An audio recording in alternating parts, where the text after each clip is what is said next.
خدا نے فرمایا آسمان نے سایہ کیا نہیں، زمین نے بوجھ اٹھایا نہیں جو ابو ذر سے زیادہ سچا ہو۔ کون ابو ذر جو جہالت کے دور میں علم کا منارہ ہو؟ کون ابو ذر جو مایوسی کے دور میں امید کی کرن ہو؟ کون ابو ذر جو اندھیرے میں روشنی کی امید ہو؟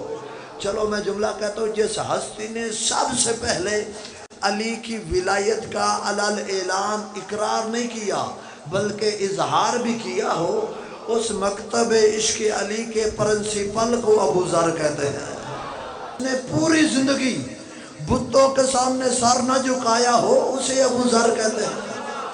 ابو ذر کا اصلی نام تھا جندب ابن جنادہ۔ ابو ذر جنادہ کا بیٹا تھا۔ ابو ذر کا اصلی نام تھا جندب کا معنی بھی یہی ہے جو بڑوں کے دین سے منہ پھیرنے والا ہو۔ اللہ اکبر۔ اور یہی ہوا کہ عرب میں ان کا قبیلہ تھا، قبیلہ بنی غفار۔ ابو ذر غفاری نہیں، ابو ذر غفاری۔ غفار اللہ کا نام ہے، غین کے نیچے زیر ہے، ابو ذر غفاری پڑھنا چاہیے۔ غفار قبیلہ تھا، ان کا دستور تھا جو بچہ دنیا میں آتا بچے کے نام کا دودھ بت کے سامنے رکھتے۔ ابو ذر دنیا میں آئے، نوخیز جوانی میں آئے تھے۔ ابو ذر نے کیا منظر دیکھا، ایک بچے کے نام کا دودھ ایک بت کے سامنے رکھا گیا۔ جب بچے کے نام کا دودھ بت کے سامنے شاہ جی رکھا تو ایک کتا آیا، اس دودھ کو چاٹنے لگا۔ ابو ذر نے کہا وہ میرا خدا کیسے ہو سکتا ہے جو اپنا دودھ ایک کتے سے نہیں بچا سکا، وہ بندے کو جہنم سے کیسے بچائے گا؟ اللہ۔ تو عرب کے حالات بڑے خراب تھے۔ یہ ربضہ کے مقام پہ رہتے تھے ابو ذر۔ مکہ اور مدینہ کے درمیان ایک بستی تھی، آبادی جسے ربضہ کہتے ہیں۔ مکے کے لوگ یہاں سے گزرے تو انہوں نے پوچھا کہ مکے کے حالات کیسے ہیں؟ تو ان کا نہ پوچھو، حالات بڑے خراب ہیں۔ ابو ذر سن رہے تھے، جندب ابن جنادہ سن رہے تھے۔ کہا کہ ایک محمد نامی شخص آیا ہے، وہ ہمارے بتوں کو برا کہتا ہے، وہ ہمارے کلچر کے خلاف ہے۔ ابو ذر کہتا ہے کہ میرا اندر کہتا ہے کہ جب تمہیں برا کہتا ہے نا وہ تم جیسا نہیں ہے۔ ابو ذر چل پڑے، ماں کو ساتھ لیا، کچھ بھیڑیں لی، اس محمد کی تلاش میں مکے سے باہر بھیڑیں چلا رہے تھے، بھیڑیں چارہ کھلا رہے تھے۔ اتنے میں ایک بھیڑیا آیا، ابو ذر نے اس کو ڈانٹا، بھاگ جا۔ وہ پھر تھوڑی دیر بعد آیا، ابو ذر نے پھر ڈانٹا، بھاگ جا۔